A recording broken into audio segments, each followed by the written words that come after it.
So we have just have our chief guest Om Birla garu ఇప్పుడే వచ్చేసారు. ఒకసారి గట్టిగా చప్పట్లతో స్వాగతం పలకాల్సిందిగా కోరుతున్నాము. అండ్ అలానే టీజీ వెంకటేష్ గారు కూడా వచ్చేసారు.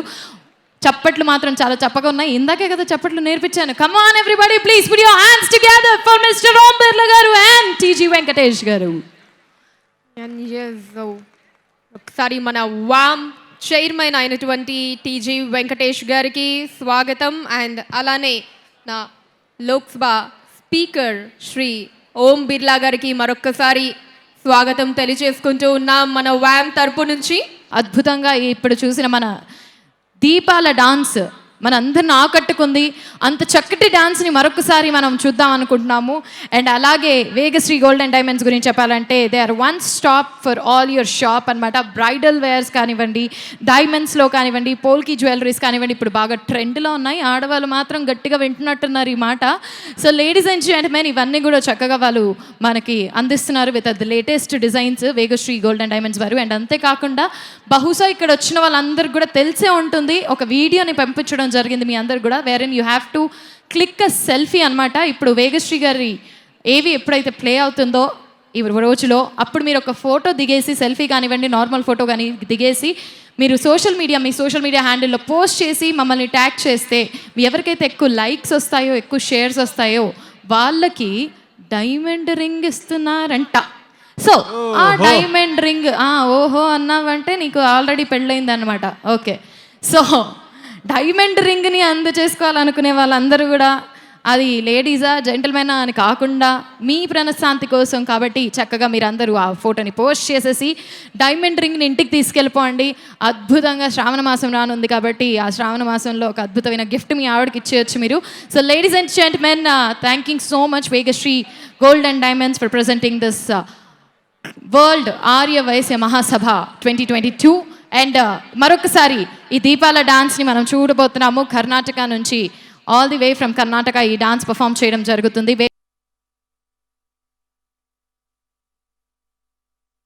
वैश्य आर्य वैश्य महासभा के वैश्विक महासम्मेलन में आप सभी का हार्दिक अभिनंदन है, स्वागत है. वेलकम टू ऑल डेलीगेट इन आर्य वैश्य महासभा. विश्व आर्य महासभा के सभापति, राज्यसभा में मेरे साथी, मेरे मित्र टीजी वेंकटेश जी गारू जी, विश्व महासभा के अध्यक्ष श्री तंगू तुरी रामकृष्ण गारू जी,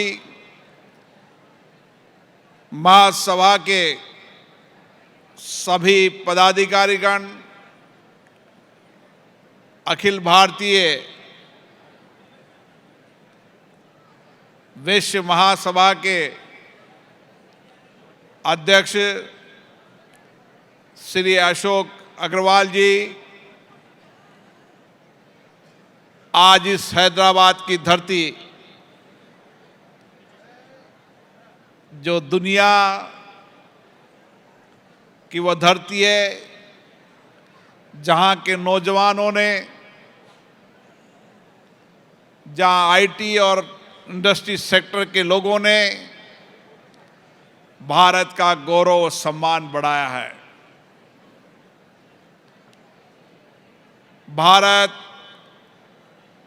के विभिन्न प्रदेशों से आकर यहाँ नौजवान अच्छी शिक्षा प्राप्त करते हैं, तकनीकी शिक्षा प्राप्त करते हैं, टेक्नोलॉजी की शिक्षा प्राप्त करते हैं और फिर दुनिया के अंदर और इस देश के अंदर भारत का गौरव सम्मान बढ़ाते हैं. आज मुझे खुशी है कि यहाँ पर हमारे देश के नहीं कई देशों के विश्व महासभा के प्रतिनिधि यहाँ पर आए हैं। विश्व आर्य वैश्य महासभा ने इस देश के अंदर भी और देश के बाहर भी अपनी संस्कृति, अपने संस्कार, अपने विचार के माध्यम से वहाँ पर व्यापक सम्मान प्राप्त किया है। मैं जानता हूँ कि वैश्य समाज के प्रतिनिधि देश और दुनिया में जहाँ कहीं भी रहते हैं वहाँ पर भारत का नाम गौरव सम्मान करते हैं। मैं सबसे पहले इस सम्मेलन में आंध्र प्रदेश के पूर्व मुख्यमंत्री और तमिलनाडु के पूर्व राज्यपाल स्वर्गीय कोनिजेती रोसैया गारू जी को श्रद्धांजलि प्रकट करता हूं, जिनके प्रयासों से ये संगठन देश और विदेश में आगे बढ़ा है। उन्होंने 20 वर्ष पहले जब आर्य वैश्य महासभा की स्थापना की थी, एक नन्हा सा पौधा लगाया था। 8 वर्ष के रूप में देश में भी और देश के बाहर भी सेवा का काम कर रहा है।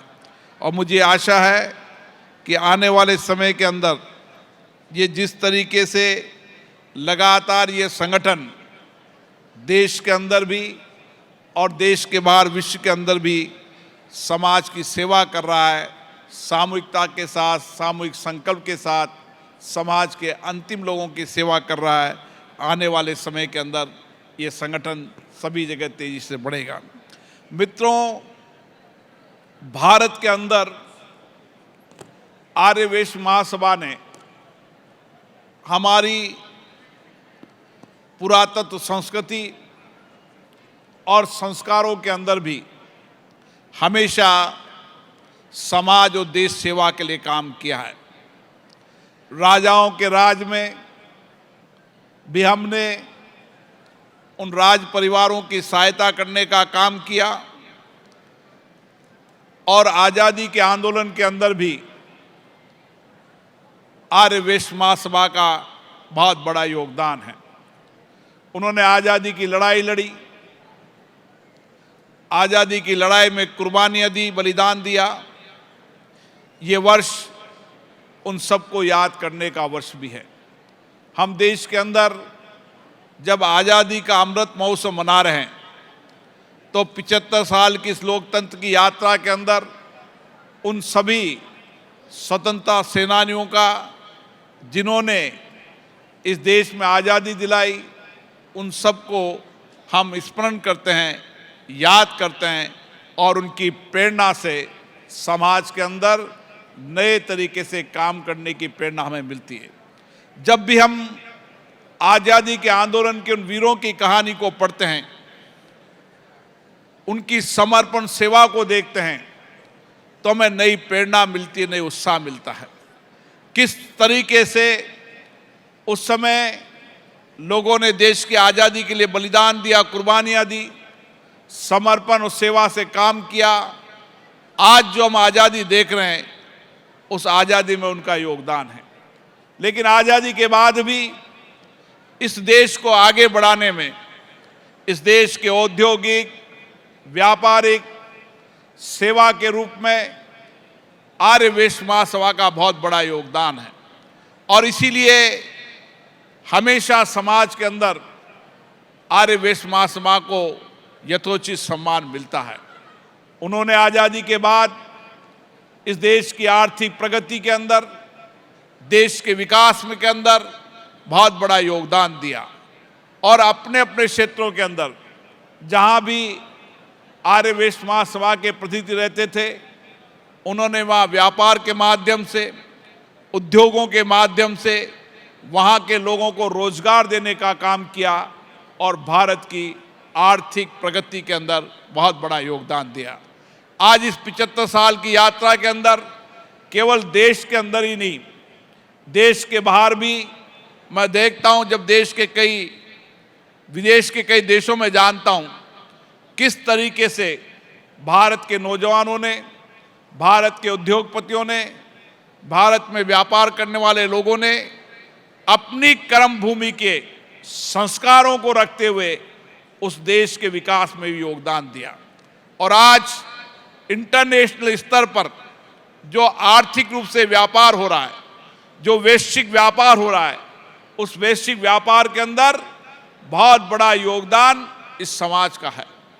इस समाज के लोगों ने जहां वहां जाकर व्यापार किया, उद्योग किया, वहां के लोगों को रोजगार दिया, वहीं भारत के उत्पादकों को वैश्विक बाजार में पहुंचाने का योगदान भी इस समाज के लोगों ने किया।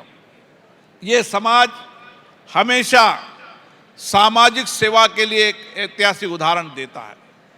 मुझे याद है, देश के किसी भी कोने में चले जाएं, चाहे धर्मशाला हो, चाहे अस्पताल हो, चाहे शिक्षा के केंद्र हो, चाहे प्याऊ हो, चाहे अन्न भंडार हो, समाज में जहां भी अभाव देखे, उन अभावों को दूर करने का काम किया। जहां शिक्षा के मंदिर नहीं हुआ करते थे, वहां समाज ने स्कूल खोलकर वहां शिक्षा देने का काम किया। जिन इलाकों के अंदर अस्पताल नहीं होते थे, लोगों को दूर दूर तक इलाज करने जाना पड़ता था, वहां पर इस समाज की सोसाइटी ने समाज से मिलकर अस्पताल खोलने का काम किया। जब राहगीर शहरों में आते थे, उनके ठहरने की व्यवस्था नहीं थी तो धर्मशालाएं बनाई, पीने के प्याऊ लगाए, अन्न भंडार के रूप में सेवा की। हमने देखा है कि किस तरीके से इस कोविड महामारी के समय इस समाज ने संपूर्ण समाज की सेवा करने का काम किया। जहां भी उन्होंने वंचित गरीब व्यक्ति को देखा, अभाव में रहने वाले व्यक्ति को देखा, इस समाज ने व्यक्ति रूप से भी, सामूहिक रूप से भी और सबके प्रयासों को लेकर समाज के सभी क्षेत्रों के अंदर अभाव में रहने वाले वंचित गरीब लोगों की सेवा करने का काम किया। यही हमारी संस्कृति की ताकत है। आज दुनिया ने भारत की संस्कृति संस्कार को देखा है कि किस तरीके से कोविड वैश्विक महामारी के अंदर भारत आर्थिक रूप से भी मजबूत रहा और सामाजिक रूप से जहां सरकार ने अपना काम किया, वहां समाज ने सामूहिकता से मिलकर इस समाज में अभाव, वंचित गरीब व्यक्तियों की सेवा करने का काम किया। यह हमारी संस्कृति और संस्कार है और इसी संस्कृति संस्कार को हमेशा जो हमारे पूर्वजों ने इसको बनाया है, हमें आगे बढ़ाने की आवश्यकता है। भगवान ने हमें इसलिए यहाँ पर पैदा किया है कि हमारे लिए नहीं, हम समाज के लिए क्या योगदान दे सकते हैं, इस समाज के अंदर समाज के अंतिम गरीब व्यक्ति के जीवन में कैसे खुशी ला सकते हैं, कैसे उसके चेहरे पर मुस्कान ला सकते हैं, ये काम भगवान ने आपको दिया है और इसलिए सक्षम भी बनाया है। मुझे आशा है जब हम यहाँ पर सम्मेलन करते हैं तो सम्मेलन इस बात का भी करते हैं कि हमारी समाज में एकता हो, सामूहिकता के साथ काम करें और उसके साथ साथ किस तरीके से समाज के सभी लोगों की सेवा करने का काम करें। जब सभी समाज अपने अपने समाजों को आगे ले जाएंगे, उनके नौजवानों को अच्छी शिक्षा देंगे, नई तकनीकी की शिक्षा देंगे, रोजगार के नए अवसर होंगे, तो देश आगे बढ़ेगा। इसीलिए भारत की संस्कृति के अंदर समाजों का बहुत बड़ा योगदान है। जब हम भारत के इतिहासों को देखते हैं तो हमारी सामाजिक वर्ण व्यवस्था के अंदर भी अपना अपना समाज अपने समाज को कैसे ऊपर उठा सकता है। जब समाज के सभी लोगों का स्तर ऊपर उठेगा तो देश का सामाजिक आर्थिक स्तर भी ऊपर उठेगा। और इसीलिए हम जब से सम्मेलन करते हैं, सम्मेलन इसी बात के लिए करते हैं कि किस तरीके से सामूहिकता के साथ मिलकर हम एक साथ मिलकर इस देश को आगे बढ़ाने का काम करें। और मुझे आशा है कि जिस तरीके की आप सोच है, जिस तरीके की विचार है कि आप देश के अलग अलग प्रदेशों से नहीं आए, अब देशों के बाहर से भी आप इस सम्मेलन में इसलिए आए कि हम सामूहिकता के साथ निर्णय कर सकें, सामूहिकता के साथ फैसले कर सकें और सामूहिकता के निर्णय और फैसले के साथ इस भारत के आर्थिक और सामाजिक जीवन में क्या परिवर्तन हो सकता है, क्या हमारा योगदान हो सकता है, क्या हमारा दायित्व हो सकता है, इस संकल्प के लिए साथ यहाँ हैं। मुझे आशा है कि 75 साल की लोकतंत्र की यात्रा के अंदर देश बहुत आगे बढ़ा है। सामाजिक आर्थिक परिवर्तन में देश आगे बढ़ा है। प्रधानमंत्री नरेंद्र मोदी जी ने इस देश को आगे बढ़ाने का काम किया है। प्रदेश के अलग अलग राज्यों के मुख्यमंत्रियों ने अपने अपने प्रदेशों को आगे बढ़ाने का काम किया। इसलिए संघीय ढांचे में हम सामूहिकता के साथ मिलकर इस देश को कैसे आगे बढ़ा सकते हैं, कैसे आर्थिक और सामाजिक जीवन के अंदर लोगों के परिवर्तन ला सकते हैं और भारत आने वाले समय दुनिया के अंदर आर्थिक और सामाजिक रूप से एक मजबूत देश बने, इसके लिए हमें सामूहिक प्रयास करने की आवश्यकता है। मैं देखता हूं जब भी मैं बाहर जाता हूं किस तरीके से समाज के लोग वहां का तो कंट्रीब्यूशन कर ही रहे हैं, लेकिन उसके साथ साथ अपनी मातृभूमि के लिए भी उनका बड़ा बड़ा योगदान है। और इसलिए आज इस सम्मेलन में इस संकल्प के साथ हम जाएंगे कि इस देश के अंदर सामाजिक आर्थिक परिवर्तन में हमारा क्या योगदान हो, हम किस तरीके से इसे कार्य योजना बनाएं कि हमारे समाज के लोगों को अच्छी शिक्षा, अच्छा स्वास्थ्य, आर्थिक रूप से नए रोजगार के अवसर सृजन करने का तो काम करें और समाज के और क्षेत्रों के अंदर भी सामाजिक आर्थिक परिवर्तन कैसे ला सकते हैं, इसकी व्यापक कार्य योजना बनाएं। मैं इस मौके पर टीजी वेंकटेश्वर गारू जी को बहुत बहुत धन्यवाद देता हूं, जो लगातार सामूहिकता के साथ इस सम्मेलन को आयोजित करते हैं और सामूहिकता के साथ सब मिलकर संकल्प शक्ति के साथ काम करना चाहते हैं। मैं उनको धन्यवाद देता हूं। मुझे आशा है आने वाले समय के अंदर ये वैश्य आर्य समाज आगे बढ़ेगा और भारत को नई ऊंचाइयों में ले जाने में अपना योगदान देगा। आप सभी को बहुत बहुत धन्यवाद। जय हिंद।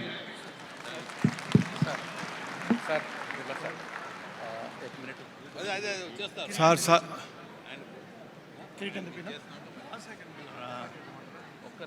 హలో రాజశేఖర్ గారు రండి సార్.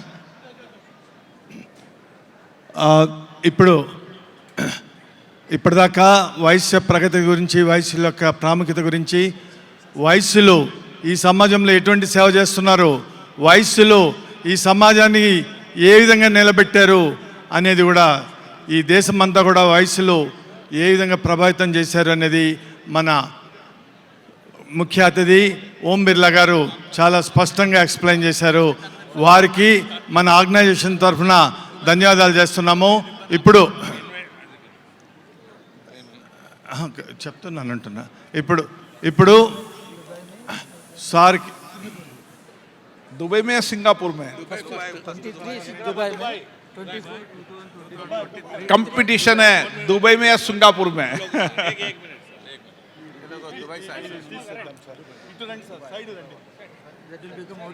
हटा दें इसको।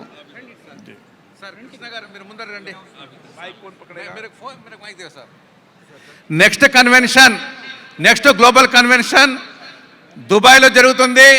ఈ దుబాయ్లో జరిగే కన్వెన్షన్ యొక్క ఇప్పుడు వెల్కమ్ బోర్డును మన స్పీకర్ గారు ఓపెన్ చేస్తారు.